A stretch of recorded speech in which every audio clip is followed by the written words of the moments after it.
আসসালামু আলাইকুম। পত্রিকার প্রধান প্রধান শিরোনাম সহ সংবাদে স্বাগতম। আমি মামুন চৌধুরী যথারীতি আছি আপনাদের সাথে। সর্বপ্রথম ইত্তেফাক মেইনটেইন করছে নিউ ইয়র্কে প্রধান উপদেষ্টার সঙ্গে পাকিস্তানের প্রধানমন্ত্রীর বৈঠক। এরপরে প্রথম আলোর মেইন হেডিং, বৈষম্য বিরোধী উপদেষ্টা আসিফ ভুঁইয়ার জেলপ্রীতি, মন্ত্রিপরিষদ সচিবও একই পথে। নেক্সট যুগান্তরের মেইন হেডিং, মার্কিন কোম্পানিগুলোকে আরো বিনিয়োগে আহ্বান প্রধান উপদেষ্টার। এরপর ভোরের কাগজের মেইন হেডিং, মার্কিন কোম্পানিকে বাংলাদেশে আরো বিনিয়োগের আহ্বান। নেক্সট জনকণ্ঠের মেইন হেডিং, ডেঙ্গুর ভয়াবহতায় উদ্বেগ। এরপর ইনক্লাবের মেইন হেডিং, দেশ বিদেশে তোড়পাড়।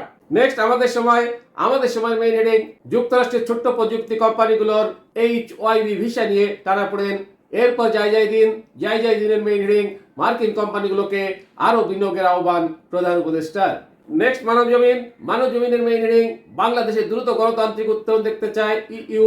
এরপর সমকালের মেইন হেডিং, আরো 2598 কোটি টাকার প্রকল্প, তবু খাবার পানি লবণ মুক্ত হবে না খুলনা ওয়াসা। নেক্সট কালের কণ্ঠের মেইন হেডিং, বাড়ছে ভিসা জটিলতা, বিদেশ যাত্রায় ভোগান্তি। এরপর বিবিসি নিউজের মেইন হেডিং, দেশ বিদেশে 57,257 কোটি টাকার সম্পদ জব্দ। সর্বশেষে আরটিভি নিউজের মেইন হেডিং, নিরাপদ আবাসন ইস্যুতে ইটালির প্রধানমন্ত্রীর সঙ্গে প্রধান উপদেষ্টার বৈঠক। এতক্ষণ শুনলেন পত্রিকার প্রধান শিরোনাম। এবারে বিস্তারিত। নিউ ইয়র্কে প্রধান উপদেষ্টার সঙ্গে পাকিস্তানের প্রধানমন্ত্রীর বৈঠক।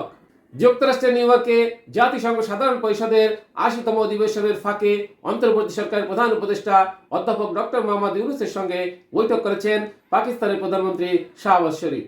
বুধবার 24 সেপ্টেম্বর এই বৈঠক অনুষ্ঠিত হয়। এদিন রাতে প্রধান উপদেষ্টার উপসচিব আবুল কালাম আজাদ মজুমদার এ তথ্য নিশ্চিত করেছেন। এর আগে যুক্তরাষ্ট্রের প্রেসিডেন্ট ডোনাল্ড ট্রাম্প আয়োজিত এক সংবর্ধনা অনুষ্ঠানে যোগ দেন প্রধান উপদেষ্টা প্রফেসর মোহাম্মদ ইউনূস। এ সময় তিনি প্রেসিডেন্ট ডোনাল্ড ট্রাম্পকে সুবিধাজনক সময়ে বাংলাদেশ সফরে আমন্ত্রণ জানান। অনুষ্ঠানে প্রফেসর ইউনূস প্রেসিডেন্ট ট্রাম্পের সঙ্গে শুভেচ্ছা বিনিময় করেন এবং বিশ্বের বিভিন্ন শীর্ষ নেতার সঙ্গে মত বিনিময় করেন। তাদের মধ্যে ছিলেন স্পেনের রাজা ষষ্ঠ ফিলিপে, জাপানের প্রধানমন্ত্রী শিগেরু ইশিবা, জাতিসংঘ মহাসচিব অ্যান্তোনিও গুতেরেস এবং ভুটানের প্রধানমন্ত্রী শেরিং তোবগে।